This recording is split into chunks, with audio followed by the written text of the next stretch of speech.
Na Svjetski dan slobode medija, važan dan za Vidu TV, prve nagrade Hrvatskog novinarskog društva za našu novinarku i našeg snimatelja.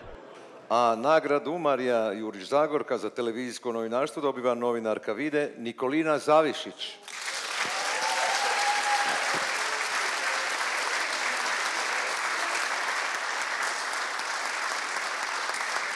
Jako sam sretna, meni ova nagrada jako puno znači. Prije godinu dana sam donijela odluku da napustim siguran posao i plaću.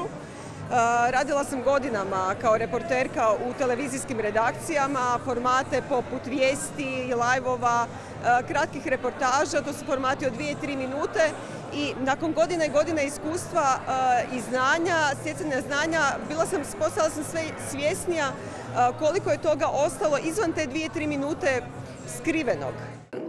Kamenje se donosilo na rukama. A to skriveno otkrivala je u snimatelja Lorika Sopija, koji svojim snimkama i montažom uspijeva ne samo da prati priču, nego je i oblikuje. A nagradu Žarko Kajić dobiva snimatelj Lorik Sopi. Molim Domagoja da uruči nagradu.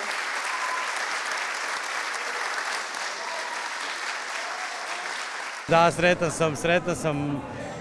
Da li sam očekivao nagradu, ne znam da li sam očekivao, ali bit ću besraman pa ću reći da sam je priželjkivao ovih par godina. Naši laureati nagrađeni su za rad na pričama važnima za srpsku zajednicu u Hrvatskoj.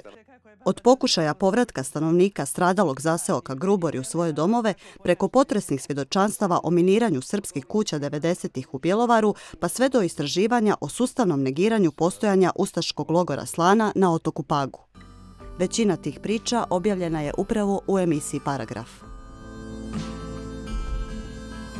Paragraf je emisija koja je pokrenuta da bi pričala neispričane priče u kojima su u glavnim ulozima su Srbi koji žive u Hrvatskoj, pa su tako i oni i njihove priče koje smo radili od kad su oni došli na Vidu bile uglavnom posvećene nekim teškim ljudskim sudbinama. Sad kad sam gledao ove srpske kuće koje lete u zrak, moram priznati da sam fakat skoro pustio, su užasno. Teško, fakat teško, baš teško. Teško je, da. Ali bude ti drago kad bar ta priča izađe van i neko drugi to vidi. Ne? Ovo su ujedno i prve nagrade za jednu internet televiziju. Vida TV, čiji je izdavač Srpsko narodno vijeće, iako još uvijek mlad medij, postala je relevantna za sve one važne teme koje su često marginalizirane u mainstream medijima.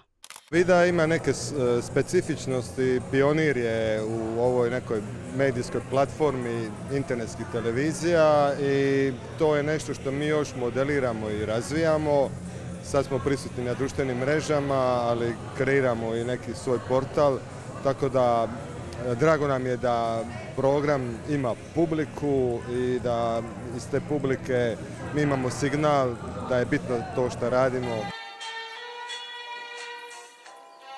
Jedna od tema koja je naišla na emotivnu reakciju publike je i priča o Marku i Jovanki.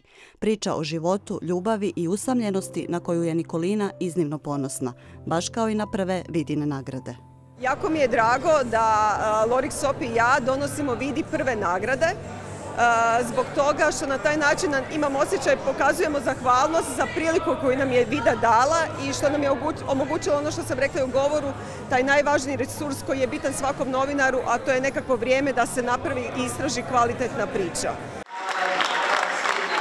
A među brojnim nagrađenima je i Slavenka Drakulić koja je dobila nagradu za životno djelo. Novinari godine su Marin Dešković i Slavica Lukić koji su donijeli seriju tekstova sa sada svima poznatim porukama Di si lipa i Di si radosti. Nagrade HND-a dodijeljene su na Svjetski dan slobode medija, koja je, sudeći po govorima laureata, sve ugroženija.